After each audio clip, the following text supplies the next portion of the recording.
Okay, so if there are no questions, I'll start. So there's one point which I forgot to mention last time, and that's the following. Okay, that we had said that if we start from a sphere, amplitude,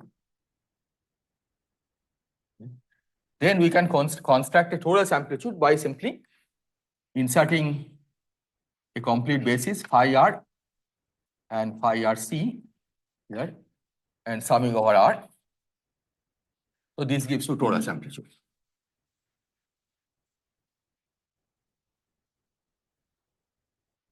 Okay, and then you can repeat this to get homogeneous amplitudes. Now, if you are ultimately interested in calculating the superstring amplitudes, these should be GSO projected. These should be GSO even.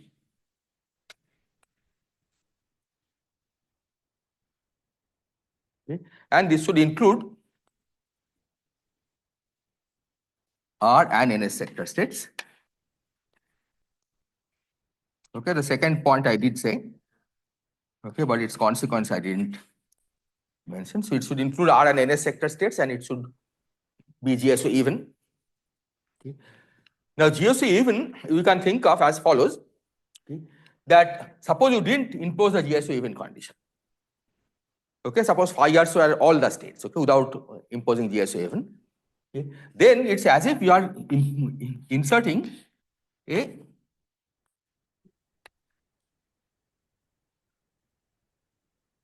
insert, so phi r goes to this times phi r.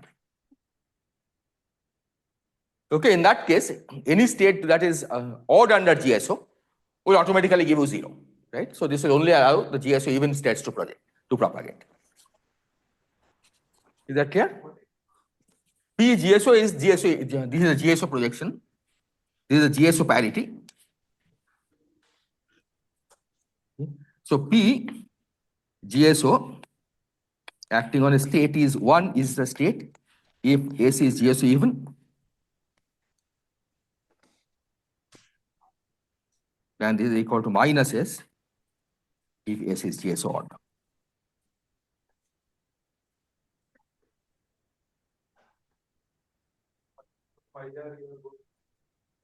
Yeah, in the sum over R, before you do the sum over R, just replace phi R by this.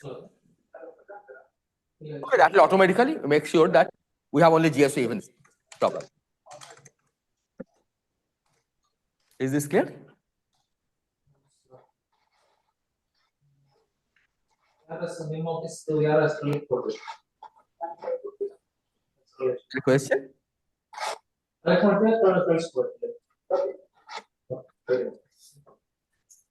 Is there a question? I couldn't hear anything, no? Oh, I see. Okay. Okay. So now the question is, what does it correspond to for the torus amplitude? What does it mean physically, right, for the torus amplitude? Okay. And what PGSO does, right? This is as an operator, right? What it is saying is that as you move around the circle, it's changing psi to minus psi, right? That's the GSO projection, GSO operator, right?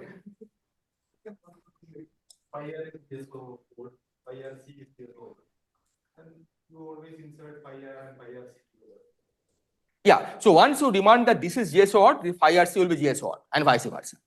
But we are demanding more, right? We are demanding that the phi R should be GSO even. That will automatically make phi RC GSO even. You don't have to insert this again on phi RC. Yeah, other choice is possible, but that's not what you want in, say, superstring theory, right?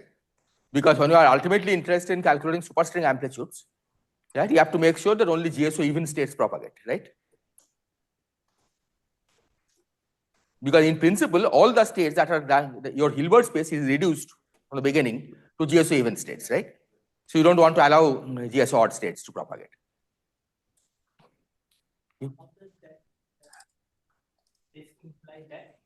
How does what imply that? Oh, because if the state is GSO odd, then it will give you 0.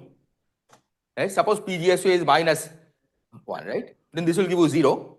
So that state doesn't contribute. Right? GSO odd state will be multiplied by 0. Right? So it will not contribute. I'm just finding, like, is it useful? Yeah, it is useful because what does PGSO do? It, as an operator, right? It changes psi to minus psi and beta gamma to minus beta gamma, right? Okay. Right? So I guess in the, say, if I consider the torus character, I can add -1 to the f. Yeah, yeah. Take particular linear combination to get the answer I want. That is true, yeah. Okay, so that's, so PGSO has that feature, right? That it imposes this condition. Okay, is that clear? Right. So PGSO by itself, right, changes psi to minus psi, right, and beta gamma to minus beta gamma, right? Anything that is GSO odd acting on the state, it gives you a minus sign. Okay. So physically, what that means is that so you think of these two, and this closed string is propagating along this, right? So those two circles connected by string. Right? That's how you got that's the picture that gave you the torus in the first place. Right? So what this is saying is that here you are inserting -1 to the f.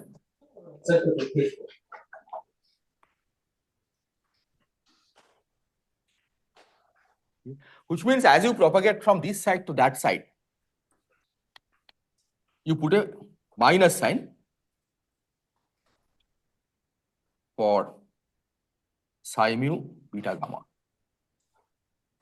Okay, because we are changing psi mu to minus psi mu and beta gamma to minus beta gamma, right?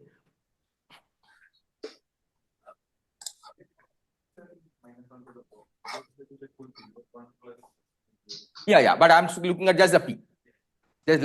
Just look at p, right? So this is what I'm calling PGSO, right?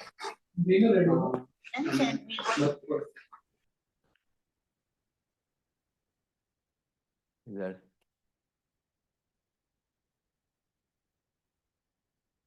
oh, I see. Okay. Yeah, we cannot mute them.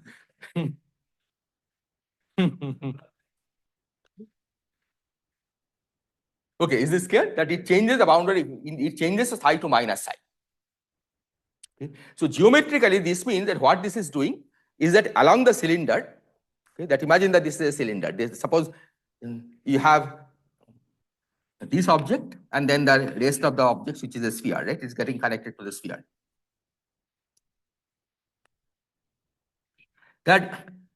So the difference between not inserting PGSO and inserting PGSO, right, is that if you go around this closed cycle,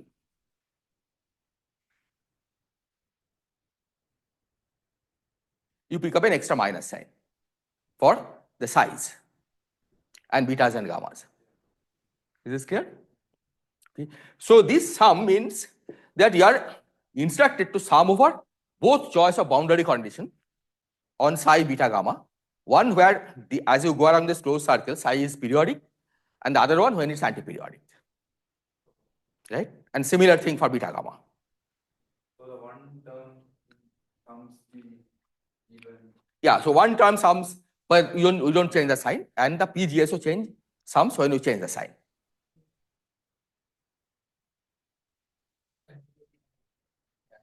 We take the average of that. Right? So this is what is called the spin structure sum.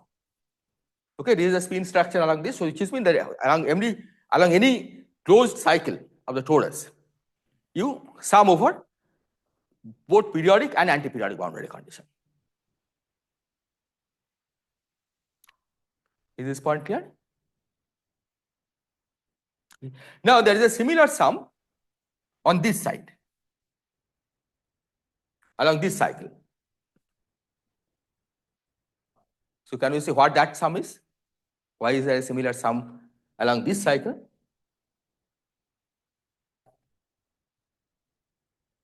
So periodic along this cycle means what?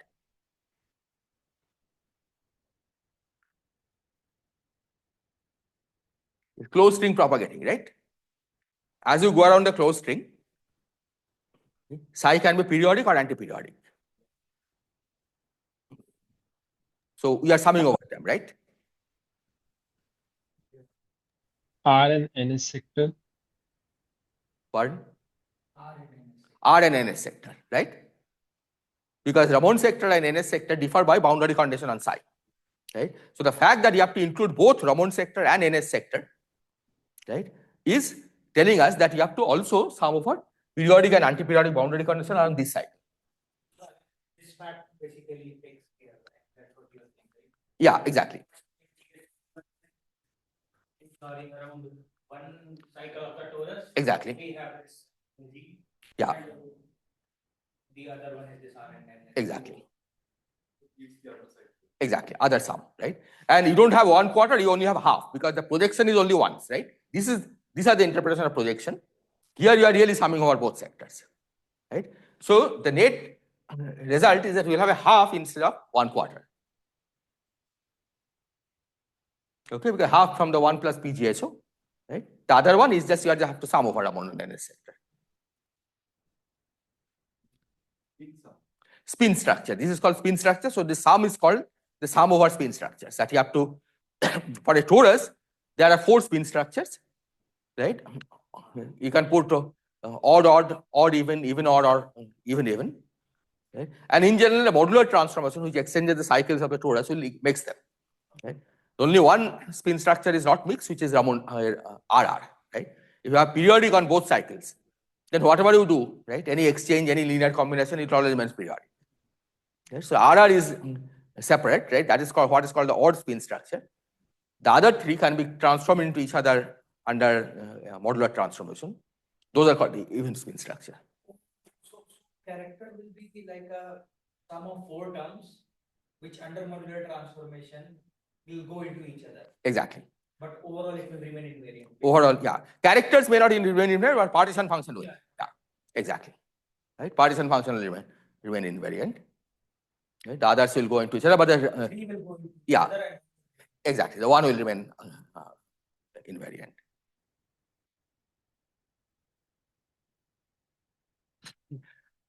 So on a genus G surface,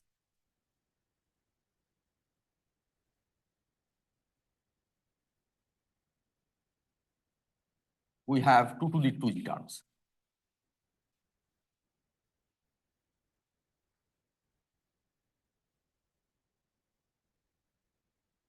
Okay, because you can think of again attaching G handles, right? And for each of those, we have 4 spin structure, 4 possible boundary conditions. That gives you 4 to the G or 2 to the 2G. Okay. And again, this splits into 2 spin structure. One is even and odd. I don't quite remember the exact dimensions of these subspaces.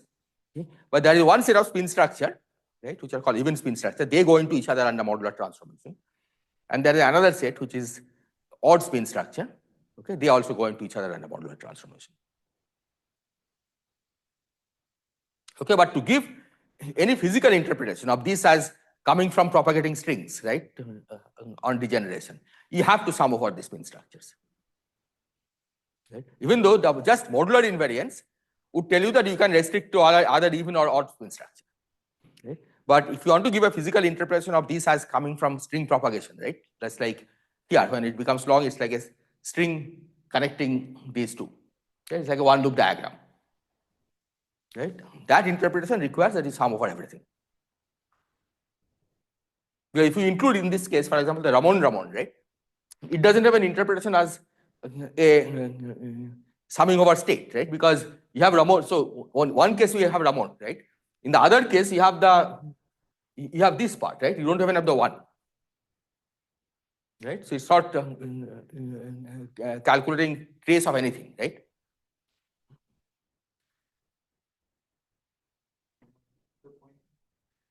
That you have to sum over spin structure to give it an interpretation as particle propagating, right? If you take Ramon, for example, right?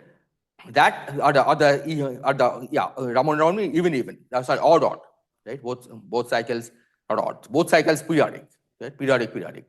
That by itself is modular invariant, right? But the interpretation is will be that you have periodic boundary condition along this cycle, right? And along this cycle, you have inserted a PGSO.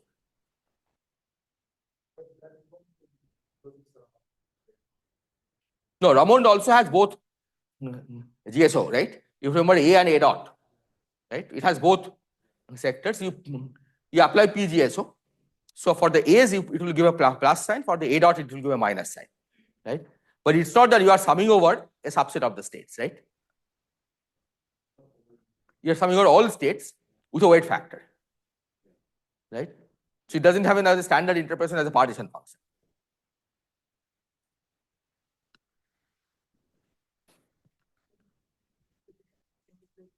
One cycle where averaging over is like plus 1 plus PGSO. And in the other cycle, it's like summing over all the R and N sector states. It seems like both of them are not on equal. Yes, in one cycle, you are summing over R, say, right? If you just use Ramond, periodic. In one cycle, you are summing over R, right? In the other cycle, you are summing over everything, but there is a weight factor that PGSO you are inserting, right? So you are just not summing over everything, right? You have inserted a PGSO, which is not a projection, right? This is a projection, right? This gives you +1 for GSO even states and -1 for GSO odd states, right? But PGSO by itself is not a projection.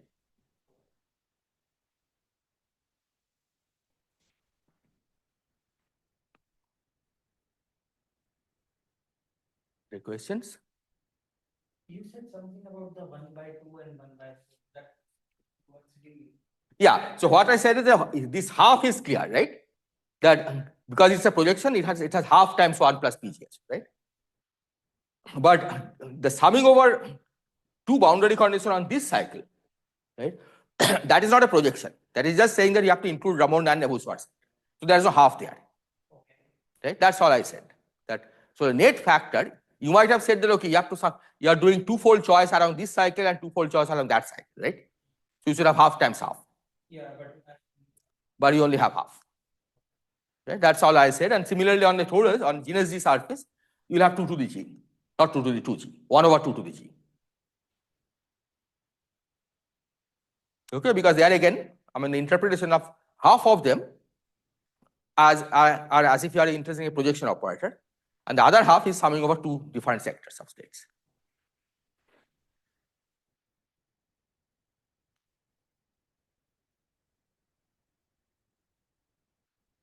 Like, Yeah. so we can think of the reason we can calculate torus amplitude as a sum because like the torus sort of degenerates to these spheres, right? Yes. So now when you talk about the supermoduli space, when you take a torus and go to the boundary of the supermoduli space, then what does this condition mean? Yeah. So you are first of all not using the language of supermoduli space because you have integrated out the Fermionic moduli, right? And you have basically inserted picture changing operators, etc., right? Which are there somewhere in this thing. We'll discuss later. So in that limit, it is saying that it should be that one should be able to in the degeneration limit, we should be able to think of this, okay, this as a coming from states propagating in this channel, right? Sum over states. It's like a closed strings propagating in the channel. But you allow only those closed strings which are GSO even to propagate in this channel. And you have to sum over R and NS sector, right? And that's what is responsible for having to sum over these 4 spin structures, right? The fact that you have to sum over R and NS sector states means that along this cycle you have to sum over both periodic and anti-periodic boundary conditions, right? And the fact that you have to include GSO even states, right, means that you have to insert a 1 plus P GSO along this direction, right? And that's basically saying that you have to sum over both periodic and anti-periodic along this. That's in the degeneration limit where essentially you are demanding that only the physical closed strings propagate. Not physical, in the sense we are not demanding that only the BRST, even BRST invariant states propagate, but physical in the sense that it should have the correct GSO projection, right? And it should include both Ramond and Nebus-Schwarz. Is this clear? Okay. So in the field space, the interpretation is that you have to chosen to work in a CFT where psi, beta, gamma are identified as minus psi, minus beta, minus gamma. Right? If you remember, that was the interpretation of why you should include R and NS sector and why you should include GSO projection. Right? And so in that theory, if you want to calculate this amplitude, this correlation function, you have to do this. You have to sum over spin structure.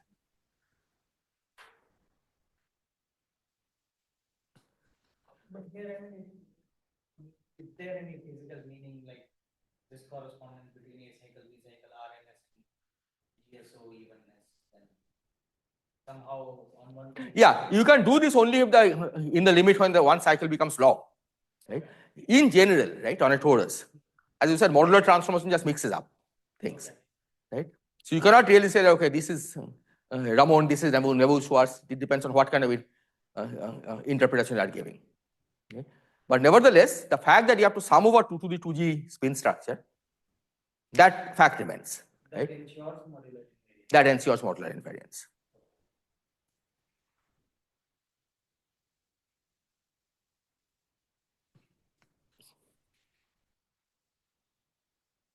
Any other question? Okay. But I mean, that will be on higher Venus surface, it will be difficult to see.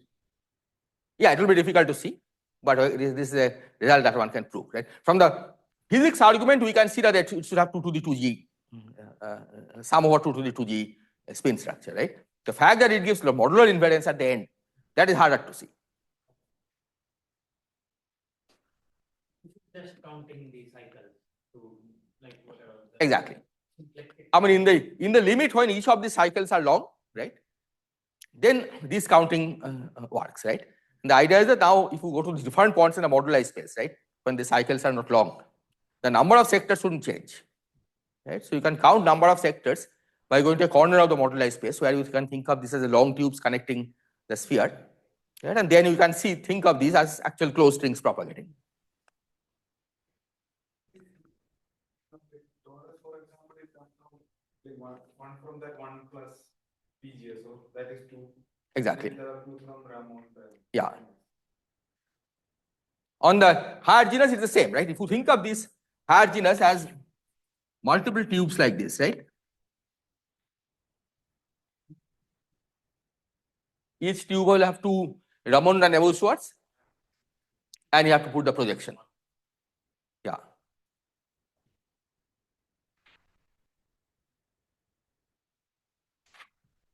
This is clear?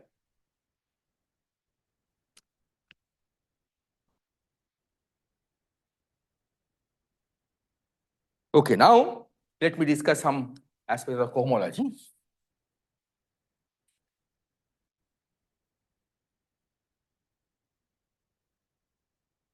UV cohomology. Okay, and here I'll state the results. So as we discussed, we will work in the -1 picture in the NF for NS and -half for the Raman. So in the NS sector,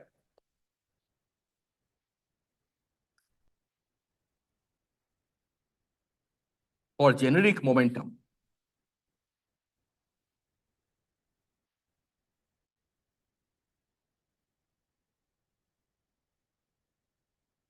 you can take representative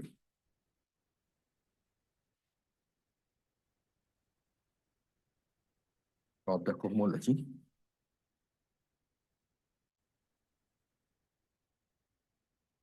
as e to the minus phi c, there is c of course, c to the minus phi Vm on 0, where Vm is a dimension half, dimension left is 1/2 matter sector operator with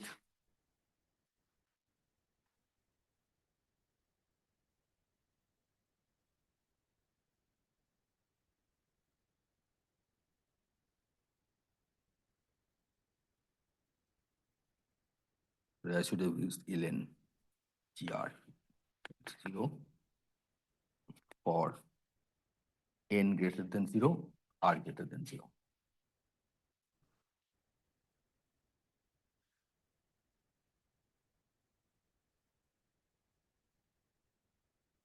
Okay, so this is the claim. Now, if you remember how we constructed the states, the physical states in the covariant formulation, you will recognize that this is exactly what we had used, and will be L tilde n.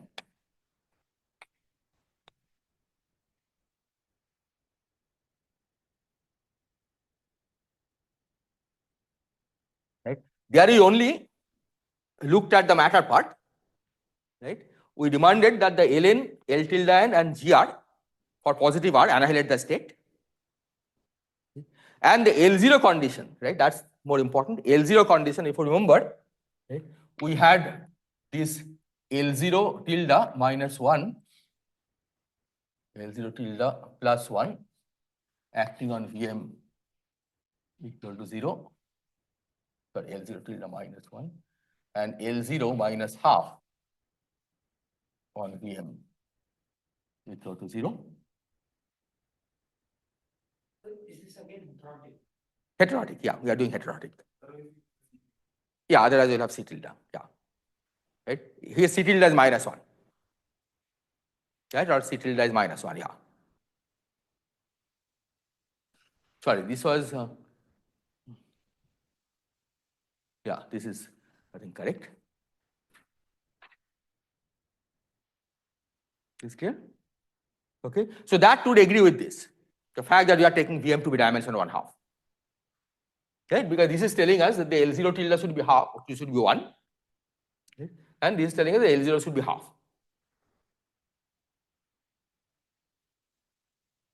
Is this clear? And we had also said that the ground state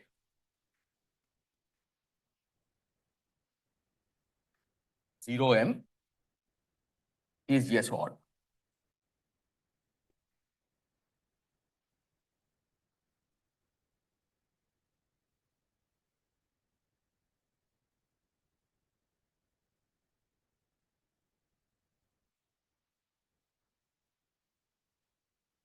Okay, so this part is what we had gotten from the analysis of the covariant, the old covariant formulation, right, without the hosts. Okay. Now I'm saying that with the hosts, the result is this. Right? So as far as Vm is concerned, okay, the conditions are the same. Okay. But now we see that it provides an explanation of where these conditions come from. Okay.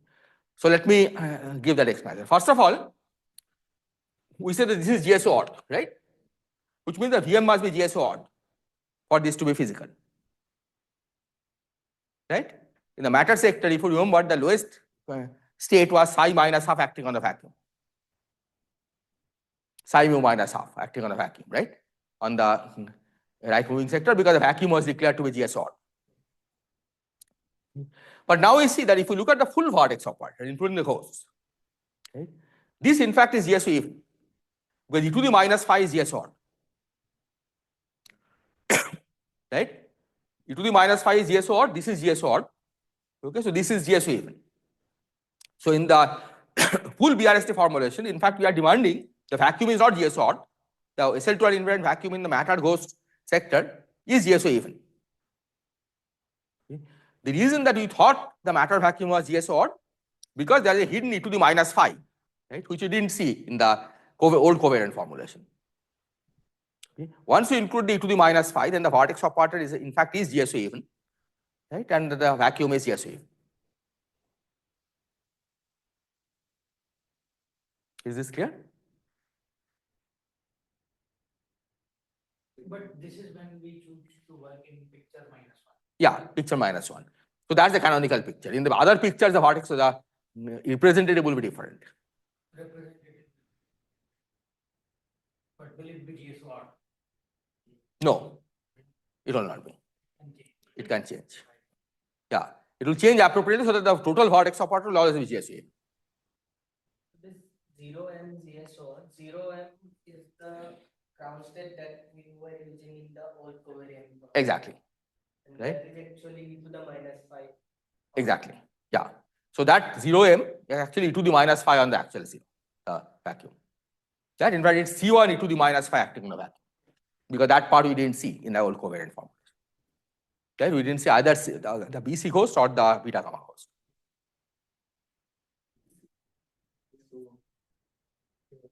Pardon? Yeah, this 0 is GSO even. This is GSO even. This has all the right properties. GSO even, L0 on 0 is 0, and so is L0 tilde on 0. Right? The total Virasoro generators, right? Annihilated, because this is the SL2 invariant vacuum in the full matter host system. And we would have expected it because of that shift, maybe. Yeah, I mean that shift also can be explained, right? That why minus 1? L0 tilde minus 1. Okay, I should put a C tilde also, right?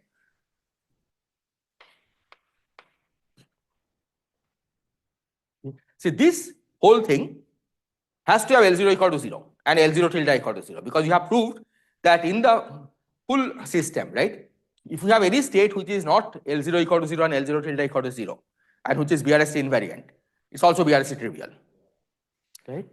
So if you are claiming that this is an element of the BRST homology, it better be that the L0 and the L0 tilde annihilated. But we see how it works now. For L0 tilde, it's clear, right? C tilde provides minus 1. Right? C tilde acting on the vacuum is C tilde 1 on the vacuum, right? That gives you L0 tilde equal to minus 1. Right? So VM must supply the other one. Right? That's this condition. L0 tilde minus 1 VM equal to 0. So for L0, C provides minus 1. But e to the minus 5 provides half. E to the minus 5 has dimension half. Right? So then VM must have dimension half. Right? That's this condition. Because if L0 doesn't annihilate the state, then we could write it as a BRST except. Exactly. Right? So when I'm claiming that this is a representative of the BRST homology, right, it better be that it has L0 equal to 0. Right? Otherwise, you will be able to write it as QB on something.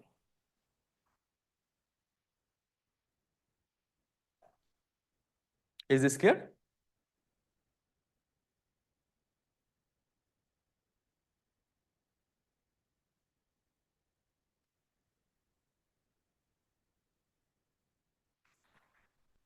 And I should also say that as in the case of bosonic string theory, right, we have to work in a relative cohomology, right? Which means we look at states, we look at only those states which are annihilated by B0 minus B0 bar, okay, and L0 minus L0 bar, and study the cohomology in that subspace. Okay, but that doesn't change these results. For generic momentum, right? For spatial momentum, something else can happen.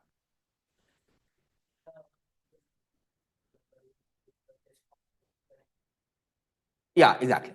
Once you remember this form, then you don't have to remember those numbers, right? Because in the full matter host formulation, right, L0 and L0 tilde have to be 0.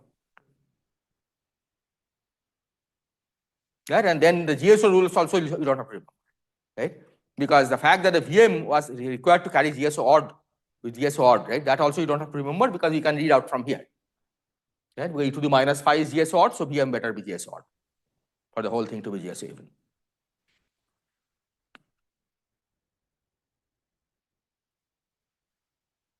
Is this clear?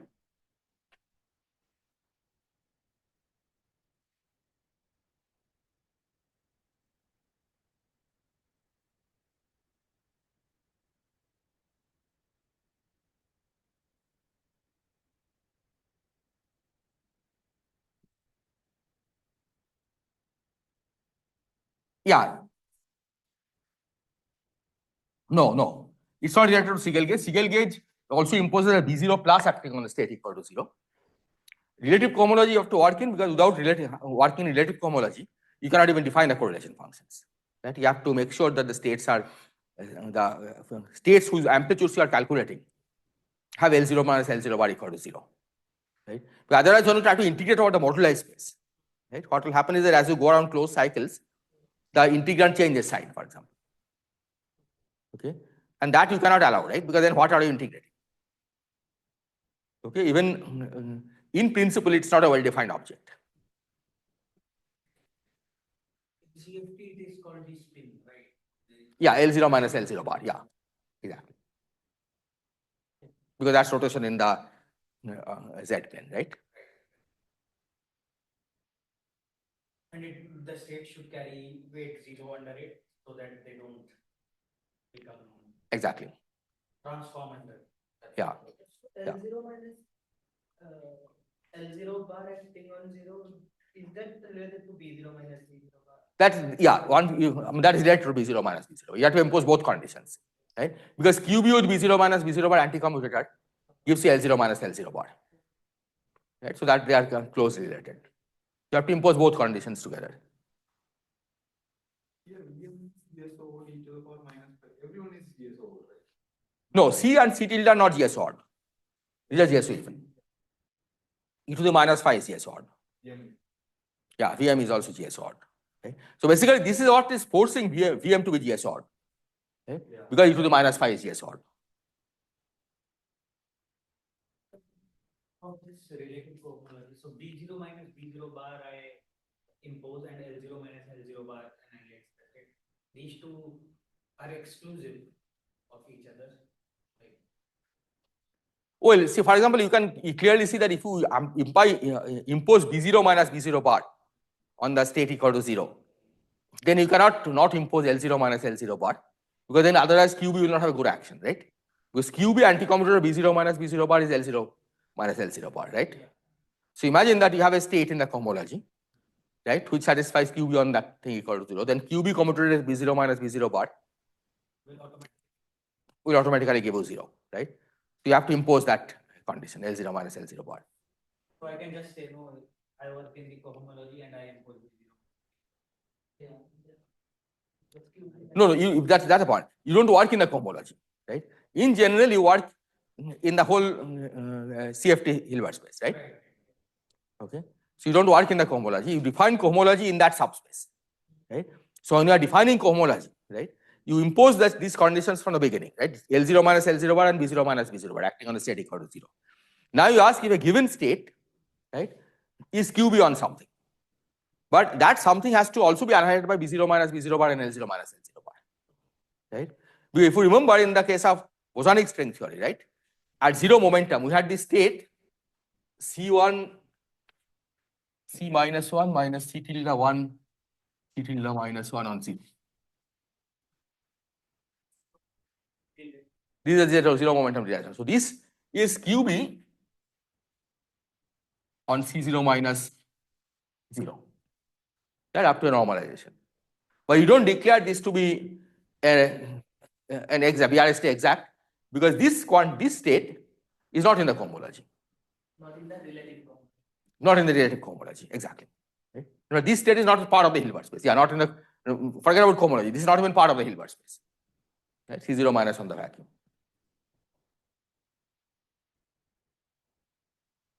Is this clear?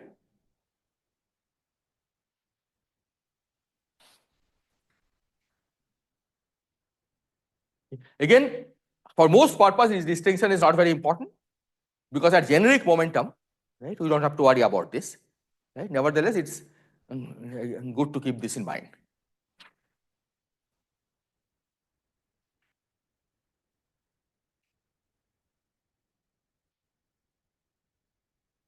Now I'll come to the Ramon center.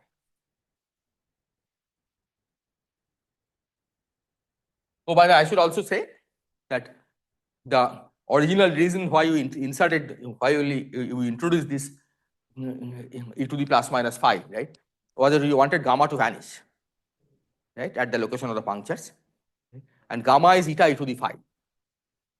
Okay, and you can use the OP to see that indeed when gamma comes close to this, it does vanish, right? Because e to the 5 with e to the minus 5 was a z minus w.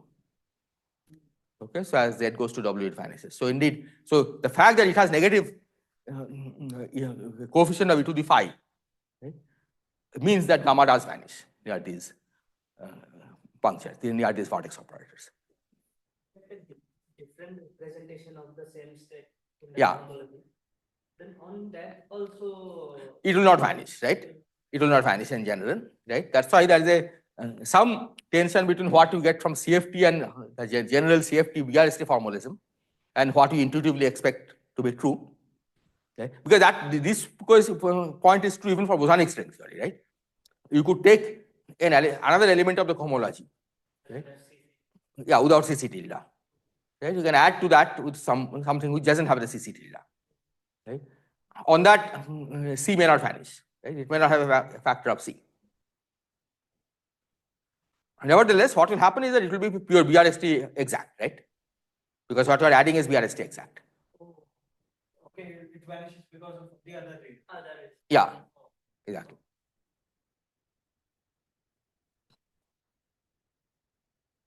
Okay. So now let's go to Raman sector, right? We are going to work in the minus half picture. So if you remember the matter part,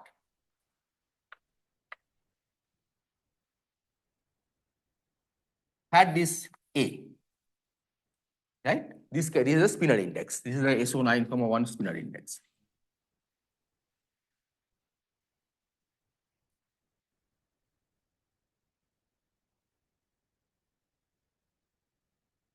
Okay, we'll come to this, more discussion of this. And that the full cohomology, so this is the matter part. Once you include the ghosts, right, the representative elements can be taken to be of this form.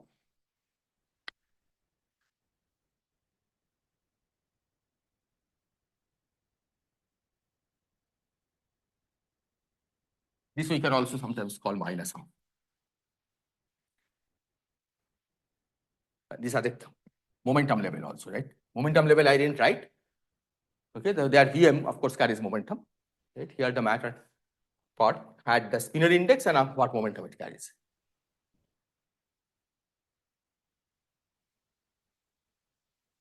Is this clear? So this is a representative element of the BRST homology.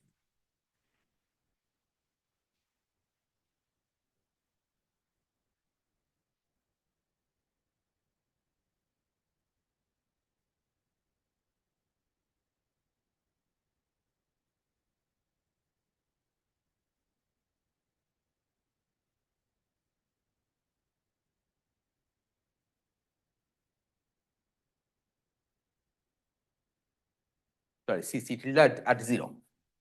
C tilde at 0, right? Which will basically give you C1 tilde. In the mode, no, C has dimension -1, right? It will give you C1 tilde on the vacuum. That's why L0 on that is -1, right? To give you some -1.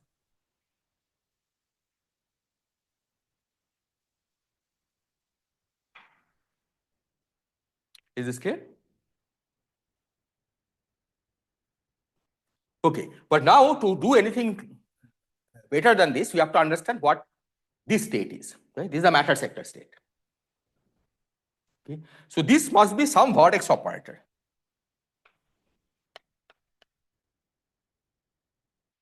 Let me label this VAK at 0, acting on 0. That's why the state operator correspondence. It's a state in the CFT, right? So it must be given by some vertex operator acting on the SL2R infinite vacuum.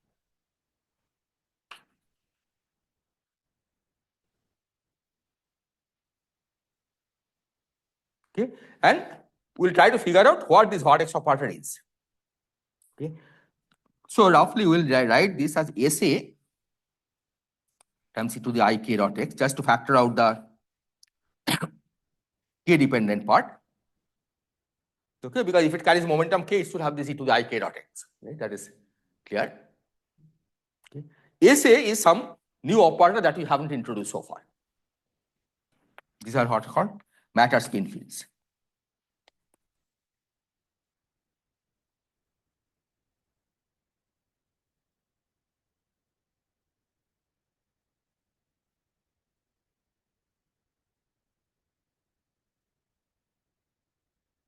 Is this clear?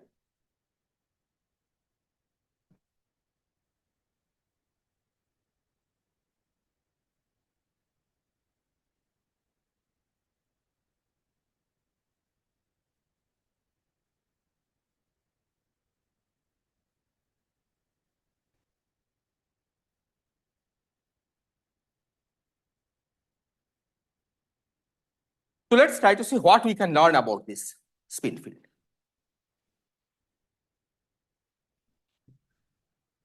So for this, let's remember that psi mu of z has an expansion of the form sum over n, sorry, sum over r, psi mu r, z to the power minus r minus half.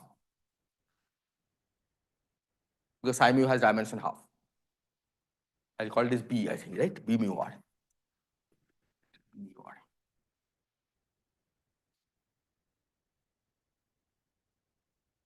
Okay, so psi mu z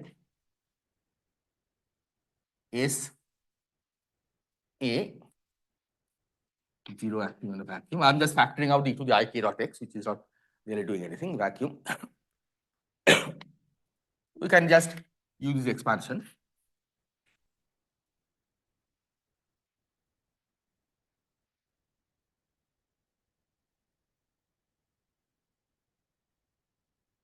A says 0 on this is A.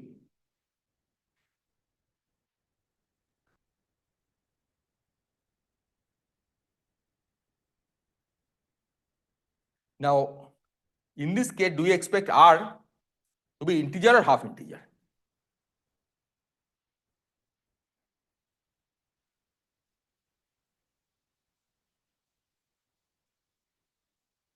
Which sector are you considering here? We are considering R sector, right? Raman sector. So R is integer. In the Raman sector is an integer expansion, right? So R is integer.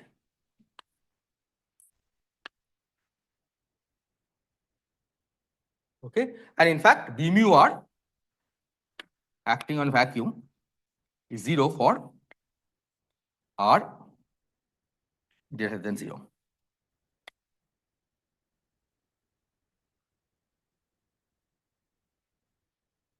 B mu 0 acting on a vacuum, remember what it is?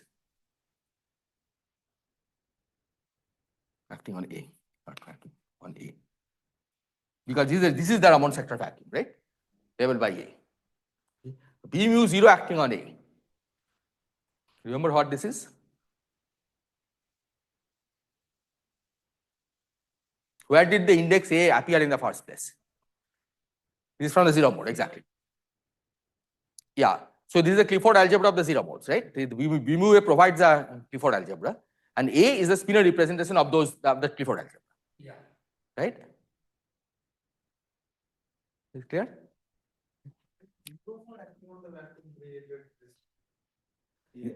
Yeah. Not 0 mode acting on the vacuum. The vacuum itself had the index A, right? And the 0 mode acting on the vacuum acted as if it's a Clifford algebra, right? Okay. So this in fact is gamma mu A dot A dot. You can write A B dot B dot.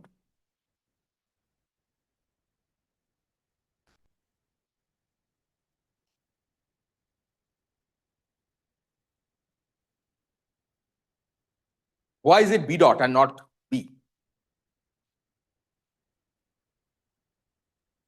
Yeah, remember the difference between the states labeled by A and the states labeled by A dot? Because GSO. Yeah. So one was GSO even, the other one was GSO odd, right? So A was declared to be GSO even, right? So if this state is GSO even, right, then this state must be GSO odd, right? Because you are applying a psi mu oscillator, right? So this is GSO odd. So it must be a linear combination of the dot states, right? Okay, and that what linear combination it is the gamma matrix. Right? Because these satisfy the gamma matrix algebra. Is clear?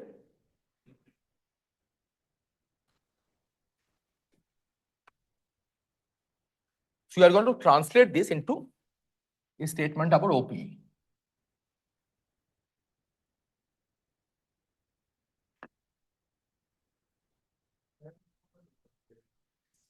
A and B dot become 16 then. Oh, that was on the other sector. In the type 2, we have Raman sector on the left and Raman sector on the right. They'll have this factor. Then they'll have the product, right? Now you are considering only Raman sector on the right because you are considering heterotic, right?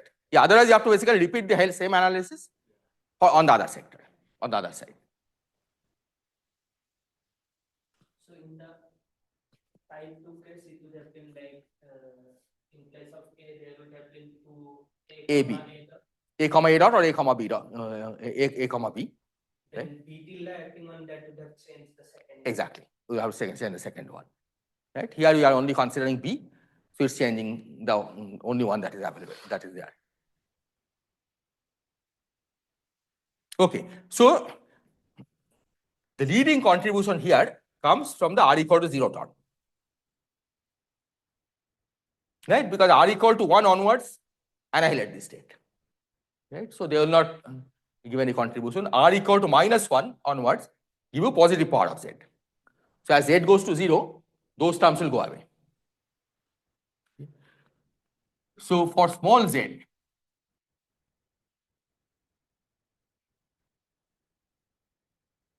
psi mu of z times SA of 0 goes as z to the power, so R equal to 0, so z to the power minus half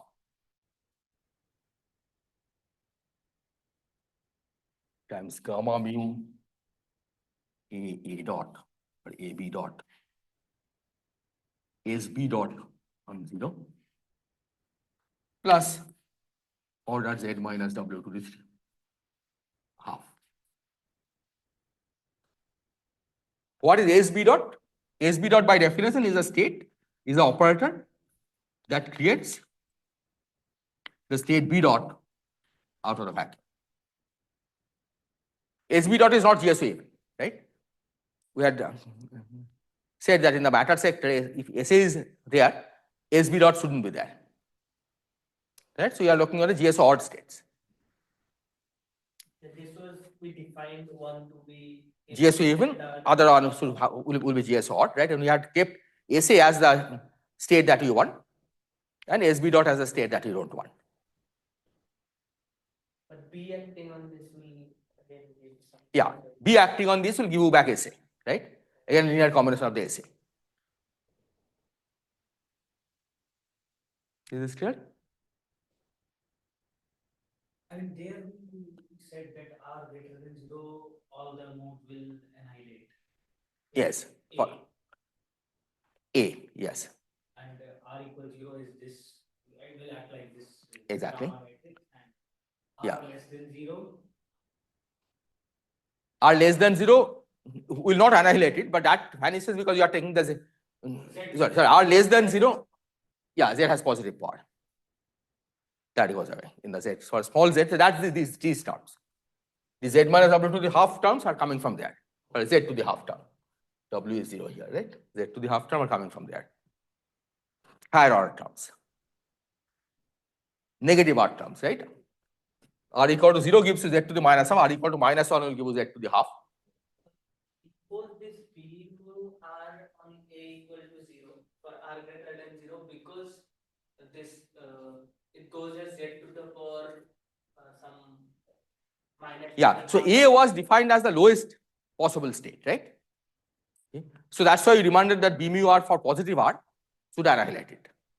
But then normally from operator state correspondence, we understand that like if we go near the origin, like there shouldn't be any 1 over Z kind of term. Yeah, except that this is not origin, right? There is an operator sitting there, Oh. the SA, right? So it is a Ramon sector vacuum, but that's not a SL2R invariant vacuum, right? So there is an operator SA sitting there, right? That's what you are trying to figure out, exactly. Yeah, exactly. Okay. Because this is something we didn't discuss, what this operator is, right? And we didn't need it because you are just discussing spectrum, right? In the matter sector. So you just said, these are the states A, and we do everything with that, right? But now, if you want to actually construct the amplitudes, we have to construct a vertex operator, right? So we really need what operator it is, right? So SA by definition is that operator which creates, which is the operator that corresponds to the state A, right? By state operator correspondence. Is clear? So from this, we can already see that this state SA is a somewhat peculiar state because psi mu is not single valued. When you bring psi mu near SA, right, it's not a single valued correlation function, right? So if you have a correlation function where you have inserted some SA and psi mu, you'll get a multi-valued result. Yeah, it has a square root branch point, right? So if you have to calculate amplitudes with an SA inserted and the psi inserted, right, you'll be in trouble. Fortunately, you don't have to do that because the operator that you have to insert is not psi, but e to the minus phi times psi, right? Because that's the NS sector representative, right? Psi is or GSO odd, e to the minus phi is GSO odd, right? That combination is GSO even. And e to the minus phi psi with this times this is single valued. Where e to the minus phi to the minus phi by 2 also has a square root branch. Right? It's z minus w to the minus half, if you remember. So the product of e to the minus phi psi mu with e to the minus phi by 2 times SA is a single valued correlation, is single valued. Where did this e to the minus phi came from? Because the NS sector vertex of part doesn't just have psi mu, right? With R sector. Oh, then you need two A's, right? Whose OP you have not even computed. We will do that. If you have two R sector vertex of part, then you have two A's, right? So that's the second order problem. We have to figure that out, right? But right now we are just, yeah, what are we looking at? 1R and 1NS, right? You have 1R and 1NS, then there is no problem of multivaluedness, right? Because SA with psi mu gives you z minus w to the minus half and e to the minus 5 to minus 5 by 2 will also give you z minus w to the minus half. So net result is that you get a z minus w inverse, right, which is single valued. Is that clear?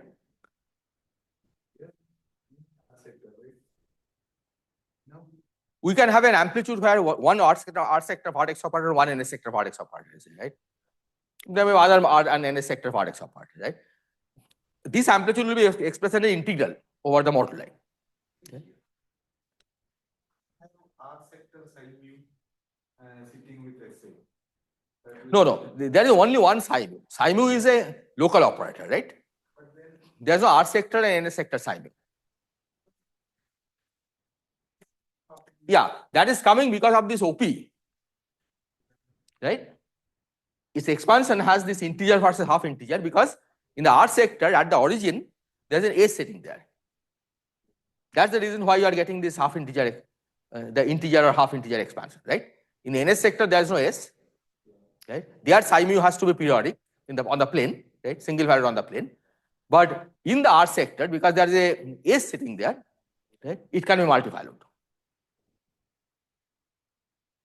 so then the point is that you should have e to the power minus 5 times. Exactly, right? That if we, so the point is, if we are just calculating correlation function, it's okay, right? Okay, it's a multivalued correlation function.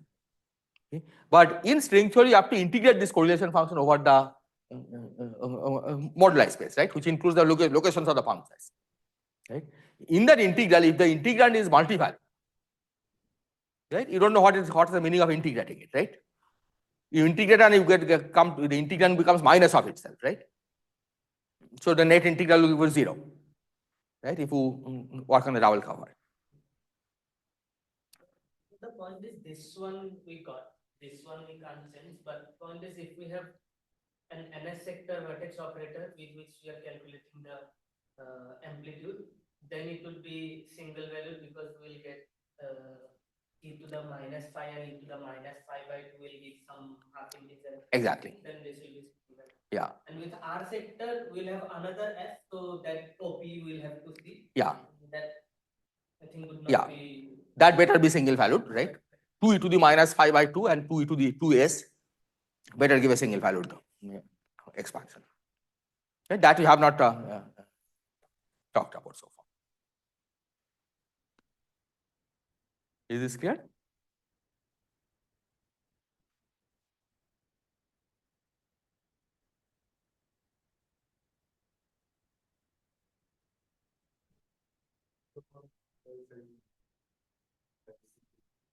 Yeah, this we can say right now. E to the minus phi psi mu of z would e to the minus phi by 2 s a of w. Okay. This OP goes as z minus w to the half to the minus half e to the minus 3 phi by 2, right? Okay, you'll have to put some minus sign because e to the minus phi has to go through this, but those you don't worry. And then this OP will give you z minus w to the minus half times gamma mu AB SB dot of 0, right? So these two together gives you z minus w inverse, right? That's why it's single valued. But okay, maybe we need another R sector operator now to make it e to the minus 2 phi. Okay? Because it's right now e to the minus 3 phi by 2. Yeah, that's okay. And that with this will give me Hmm. e to the that will give me z to the integer. Oh, we have to ensure whenever two operators come together, it should be integer power. Yes, That will be some third operator, but probably that's not relevant. exactly. See here, yeah, right? So this is saying something. This is saying that we said that we will keep the essays, right? Not SB dots.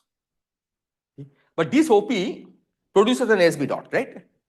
It's not true that we can just keep the essays and forget about the SB dot, right? So why is it GSO? Why is it allowed?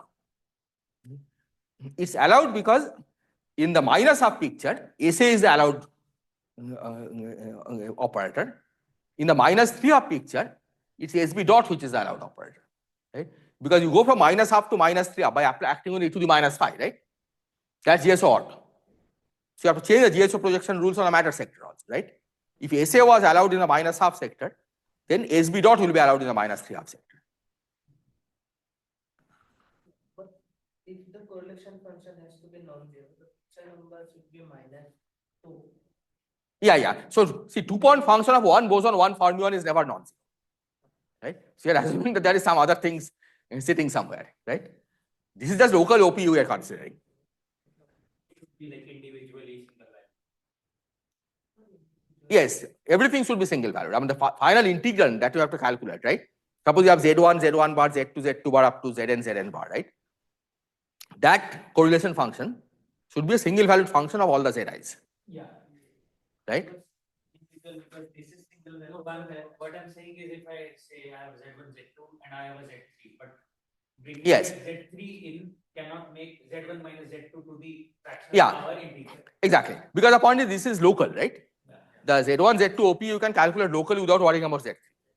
So if there is a branch point singularity, you will see it by in the local region, right?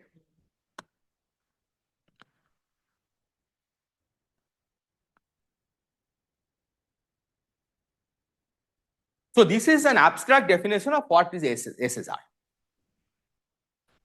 Okay? The S's are basically something that has this kind of OPU with size. Okay? And you can in principle calculate everything about the S's that you want, okay? Just using this, right? You don't have to know what S's are, right? You just need the OPU. For example, suppose you want to calculate the conformal weight of S. Okay? How will you calculate? Because you know that energy momentum tensor in terms of size, right? There is a psi del psi kind of term in the energy momentum tensor, right? You just calculate the energy momentum OP of that with S using this. Okay, and it will determine what the S is, the conformal weight of S is. The expression for S we don't need. We don't need, but I'll give you, right? Because it's much easier if you have it, right? Otherwise, if you have a say 4-point correlation function of the S's, right? Then we have to figure out how to calculate the correlation function, right? Having the explicit expression is useful, right? Even though, as I said, you don't really need, right? You can get everything by just in terms of the OP of psi with S.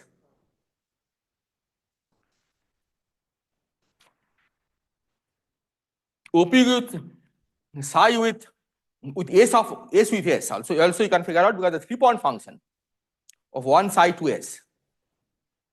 Okay? You can calculate from this OP. And that in turn determines what the OP of 2 S's. Because see, if you have A, B, C, right? If you know the AB OP, right, and then take the 2-point function of the whatever comes out with C, right? Then that gives you one 3-point function. But the same 3-point function you can now think in terms of ECOP and calculate the 3-point function with 2-point function with A. Right? So as I said, in principle, everything about the essays that you want, right, except for the overall normalization, right, which is arbitrary anyway, you can calculate using just what I told you so far.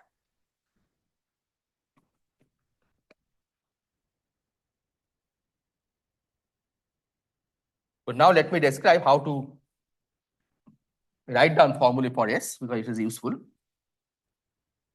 Hi. Yes. Yeah. So I couldn't get your argument. How did you figure out 2 OP of S by doing a third OP with psi? Because when you OP psi with S, you get another S.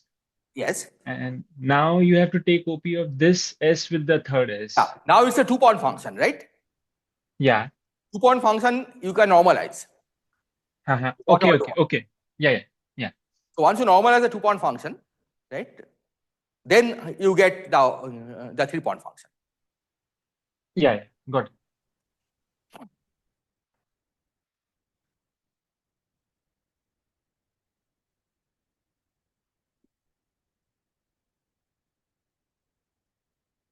So the way one construct the first thing it should be clear that these fields S, right, which are called the spin fields, you cannot construct them in terms of products and derivatives of psi because that will never generate half integer power, right? Psi OP has integer power, right? If you take derivative, it will still give integer power, right? So you cannot construct this from products of OPs of psi and its derivatives. So the way one does this construction is to do something called bosonization. And it's best done in the Euclidean space. So let me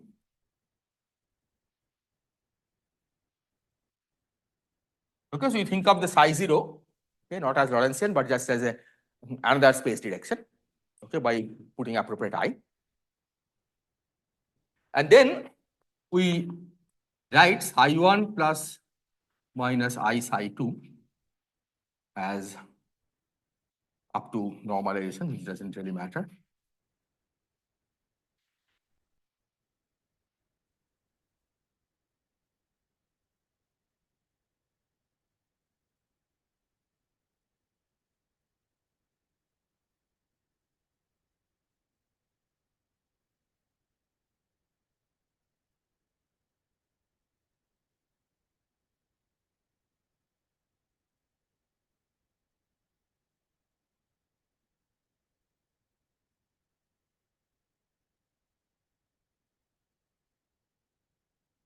Okay, where we normalize the phi's in the standard way, so del phi of z, del phi.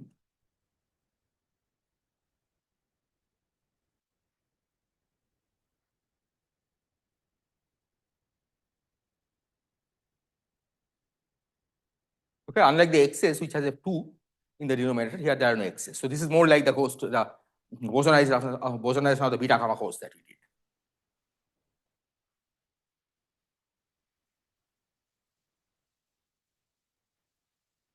Is this clear?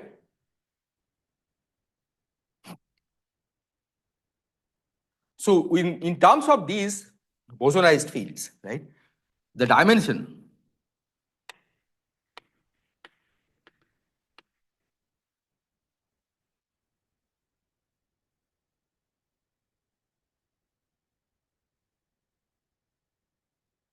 can you guess what it will be? E to the I kx for closed string was k square by 4, right? Only chiral dimension are calculating. Here, because of this normalization, there is a no 2 in the denominator. It will be k square by 2. So e to the I k phi will have dimension k square by 2. Here, and that agrees with this, right? So e to the I phi should have dimension half, right? So that in fact fixes this normalization. Okay, if you had chosen a different normalization, then this should have different dimension. So e to the I phi has dimension half, which agrees. But now you are talking about e to the I phi by 2, so this has dimension 1/8.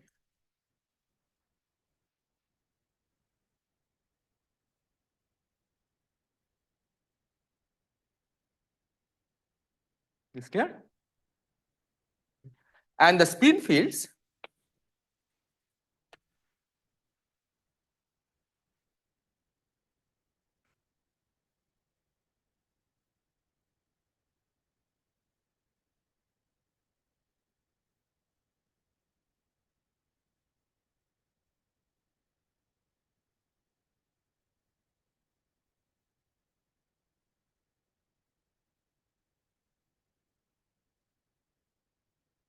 with number of plus sign,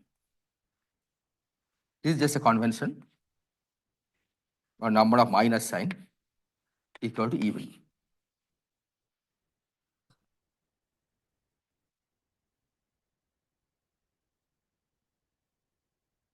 So for SB, it is odd. SB is also e to the plus minus e to the I by 2 times plus minus phi 1 plus minus phi 2 up to plus minus phi 5. This is SB dot with number of minus signs odd.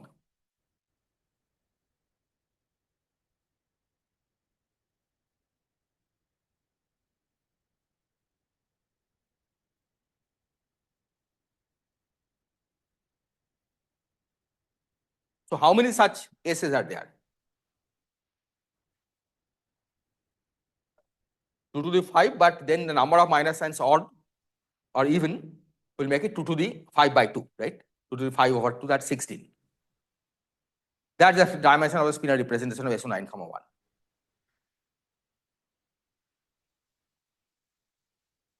Is this clear?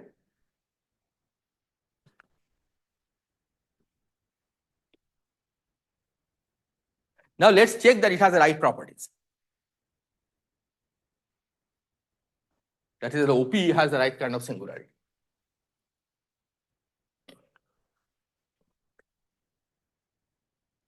Let's take psi 1 plus I psi 2.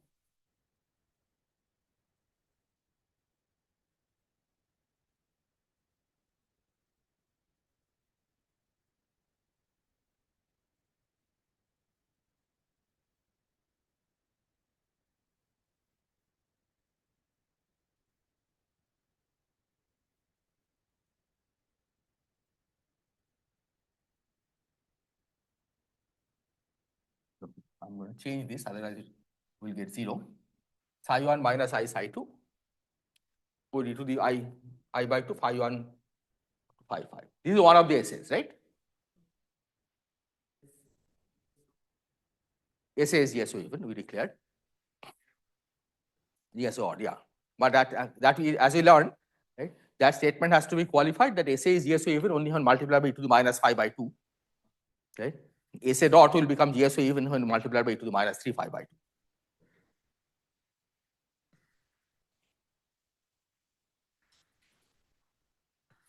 Okay, this is clear?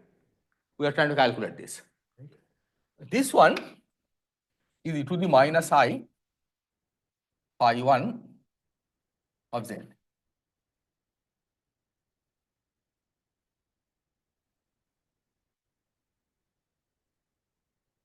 Okay. Let me also write the other OP, e to the I q1 phi of z to the I q2 phi of w. Any guess what it is?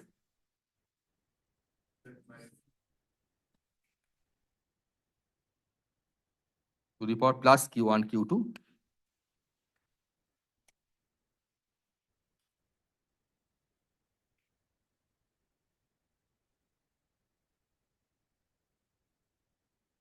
Yeah, I think that is really correct because the total conformal, so this part will be the difference between the conformal weight of this minus the conformal weights of these two, right? Okay, so that's half Q1 plus Q2 square minus half Q1 square minus half Q2 square, which is Q1, Q2.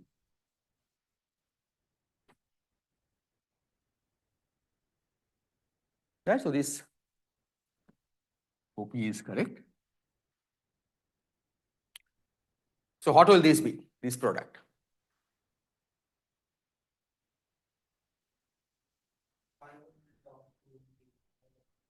Yeah, phi 1 will only talk to phi 1, right? So this will give you Z minus W to the power minus half, right? Minus half because minus 1 times 1, right? This is minus 1 and this is half. Okay, so the product will give you minus half, right? Q1, Q2. So Z minus W is minus half. And then what comes here?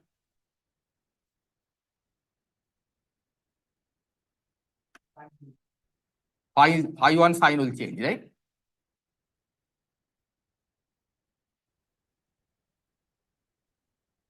So if this is in the A family, right? This is in the A dot family. Right? Because the number of odds, the minus signs have become odd. Okay? So every time you change, you take a OPU with psi, right? The number of minus signs become changes by 1. If you use, of course, psi 1 plus I psi, then this power will be positive. Right? That basically means that the gamma mu doesn't have that particular matrix element of gamma mu is 0. You'll get Z minus W to the half.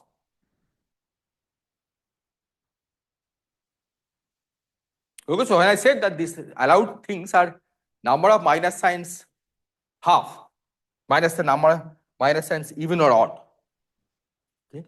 This is only for when the numbers are half plus minus half.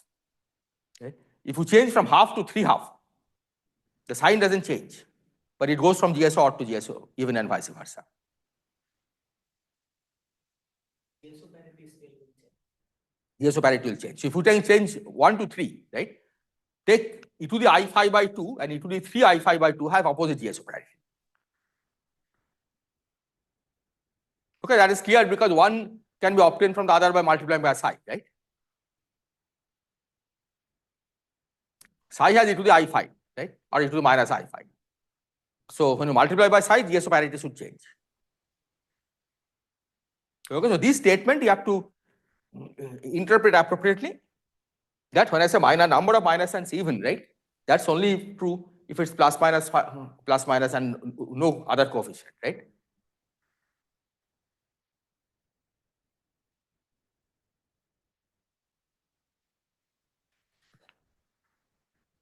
Any other question?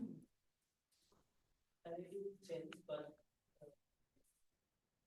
not be in this SA and SP because If you have 3, yeah, it will be some psi minus 1 acting on S. That it will be the operator corresponding to that. Here it stays in the family because it's just. Yeah, exactly. It's taking to another SB dot, right? Because the numbers are still plus minus 1, right? Plus minus half. but that will be Some other composite operator, right? In terms of states, you can apply B mu minus 1 on the state, right? On A. Right? It will land somewhere there. Then you don't give it a new name. We just call it B mu minus as a state, we just call it B mu minus 1 on the state, right? I can just change that sign and the corresponding mode will be just that. Exactly. Yeah. Whatever plus minus iota. Exactly. Yeah. SB dot on 0, it should be 0 matter. Yeah, 0 matter, indeed. Yeah, so here I'm only dealing with matter.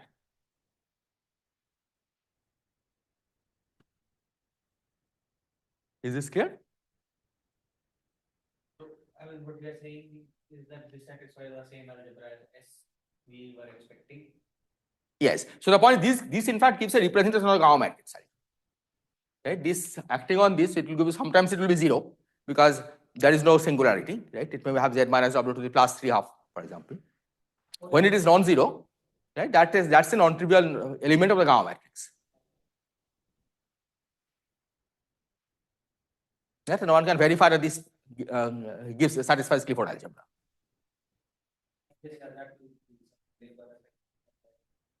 Yeah, because it just from the consistency or OP, it better be the case, right? Because what you are doing is you are taking the state A and applying the B mu 0 twice, right? You apply B mu 0 once, then apply B mu 0 next time, and that anti-commutator better be gamma matrix algebra. Because that we have already seen, right? From the psi mu anti-commutator.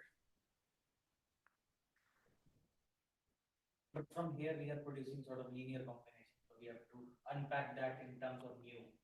Yeah. So in this basis, right? And if you use this basis for the S's and this basis for the psi's, right? Psi 1 plus minus I psi 2, right? Then the gamma matrix will have only one element non-zero. Well, not one element non-zero, right? It will be off diagonal. Okay, diagonal meaning it's like A to A dot, right? So diagonal somehow doesn't make sense. Yeah, but it will basically it will be a simple representation, right? Where a given A goes to an A dot. Like on RHS, there is just one term. There is just one term, exactly. Exactly. Yeah. But in this basis, on an RHS, there will be just one term. Block diagonal is 2 by 2 blocks where one element. Yeah, I mean, maybe one can think of it that way, but what I think Rishabh said is the correct way of interpreting that if you apply any gamma matrix in this basis and apply on a state in this basis, you will just get one term on the right hand side. Right? So each row will have only one non-zero entry. Right? Whether it's block diagonal or not, that depends on how you place the states, but each row will have one non-zero entry. That's the correct way. Then we can unpack it by taking linear combinations and produce that, and that will probably give. Exactly. Yeah, you can unpack it by taking linear combinations.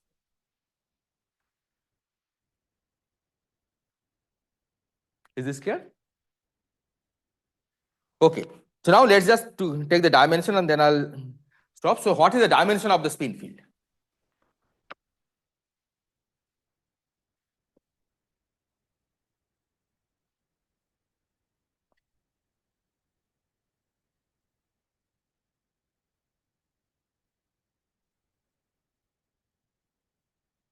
Dimension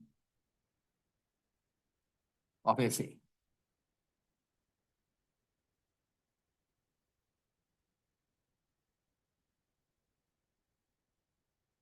Any suggestion?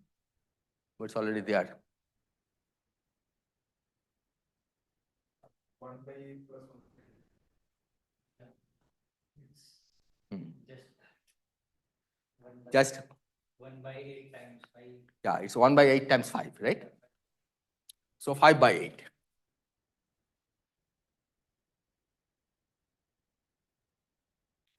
This is to be multiplied by dimension of by e to the minus 5 by 2, right? E to the minus 5 by 2, yeah. So let me remind you, e to the q phi had a dimension minus half u square plus q, right? Something like this. No, Minus q square by 2 minus q, okay. Minus q square to minus q. So you put q equal to minus half. This gives you minus 1/8 plus q is 1. Q is, sorry, half. Q is minus half, yeah, minus q is half. So that's 3/8.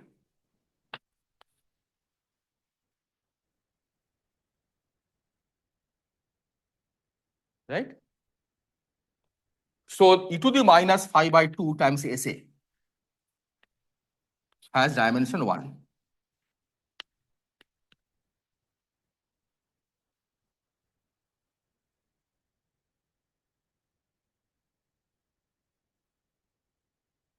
right? So if you take C tilde e to the minus 5 by 2 times SA e to the I k dot x with k square equal to 0. And this has to be multiplied by some dimension 1, 0 operator, right? Some V10. This is from the left sector. Left sector, we are not worrying too much anyway.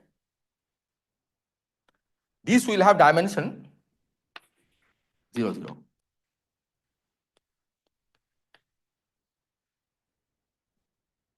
Look, the main thing to focus on is on the right sector, right? On the right sector, we have a -1 from C, right? This gives you 3/8, and this gives you 5/8.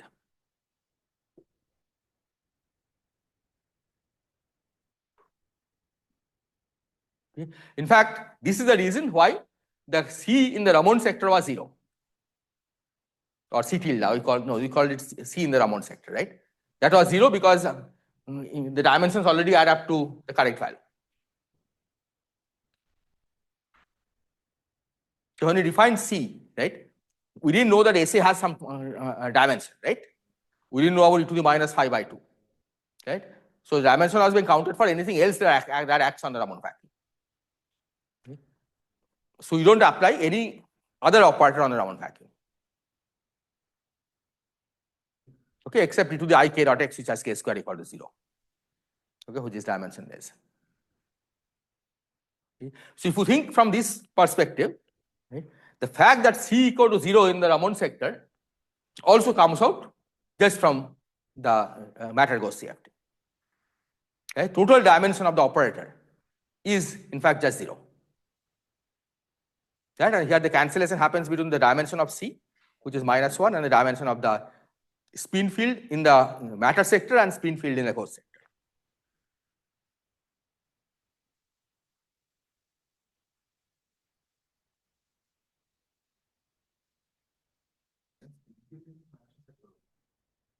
And e to the minus 5 by 2 is the spin field in the Gauss sector. Right? Because e to the minus 5 with e to the minus 5 by 2 again will have the square root branch point.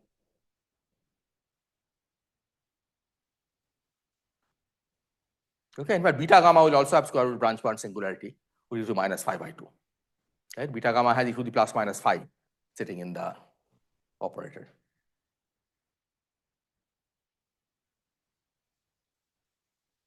Okay, I think I'll stop here. Are there questions?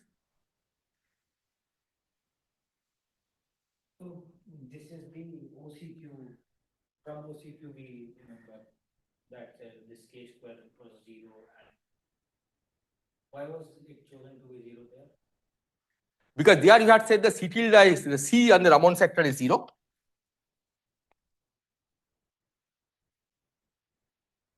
Right?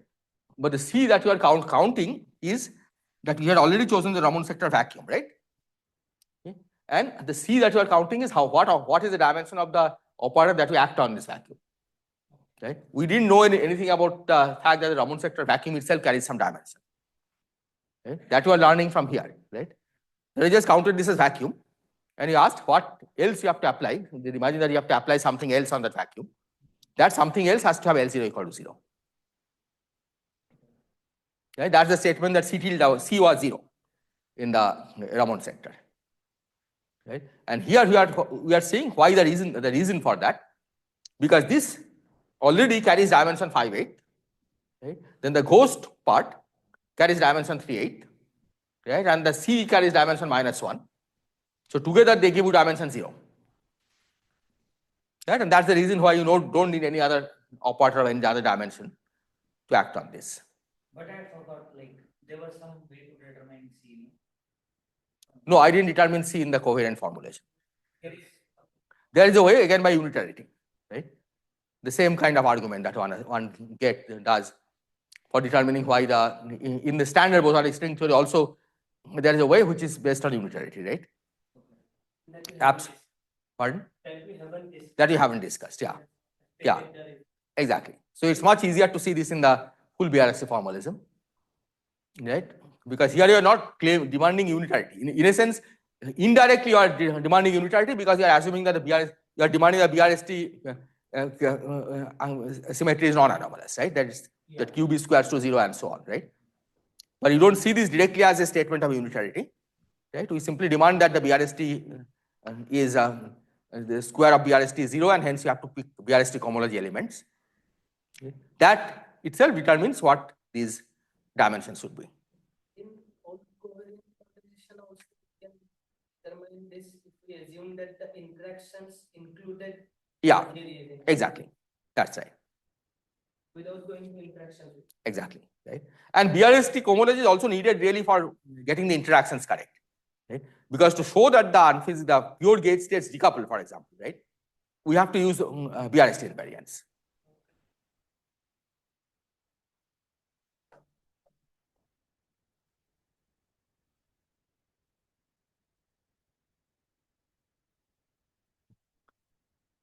Any other question?